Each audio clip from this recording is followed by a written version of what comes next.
Good afternoon, members of the Utah State Bar. My name is Cara Tangaro. I'm the current president.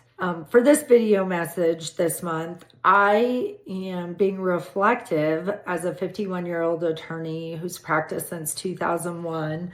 I find myself lately looking back and saying, what would I have done differently? What have I done well? What could I tell 30-year-old Cara? This idea started today. I was at the gym, and I was at the gym at 8:20 a.m., which I can do. And they were talking about the 5 a.m. class. There's a 4:50 a.m. class. And I just thought, there is no way on God's green earth that I would be going to the gym at 4:50 a.m. And I remembered when I had a strict 8 to 5 schedule and had young babies, I got up every morning for 6 a.m. and did a 6 a.m. workout. And I look back on that time, and I'm guessing during that time that was the only option, but it just sounds awful now as a 51-year-old. You could not pay me to go do a 6 a.m. class. So that got me reflecting on the law. I reached out to some judges and some friends that I respect in the law and asked what their advice would be. One great thing about being the bar president is I've had the opportunity to interact very closely with the Utah Supreme Court this year. And how lucky are we? We have just amazing justices. And so I reached out to Justice Pierce. Of course, I came up with this idea today. And of course, this is due basically today. And he said, when do you need it by? And I said, well, I'm wearing a suit and I have makeup on, and that might not happen tomorrow. So if you can, today. So that's one piece of advice. Never hurts to ask. So here is Justice Pierce's advice. Snark rarely, if ever, scores points. It usually winds up saying more about the snarky attorney than the target. The best briefs understand that the court needs to write an opinion and present the arguments in a way that helps the court see how it could write the opinion. What you say in your brief matters. You have the court's undivided attention when they read your briefs. Say what you need to say in there and view oral argument as your chance to answer the court's questions. Life advice: be kind. Life is too short to fight about things that don't matter. Save your energy for the things that do matter. Advice from Annie Talaferro, who is a brilliant appellate attorney: never lie or shade the truth ever. If you make a mistake, admit it immediately and take steps to fix it.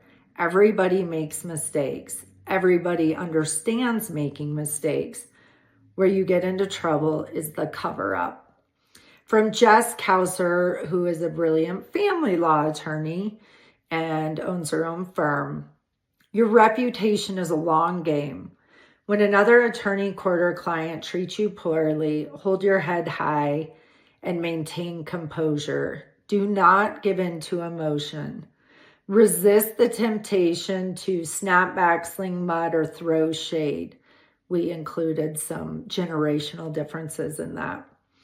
Those seemingly isolated moments are not insignificant. Over the years, those moments layer and meld into a reputation that will precede you.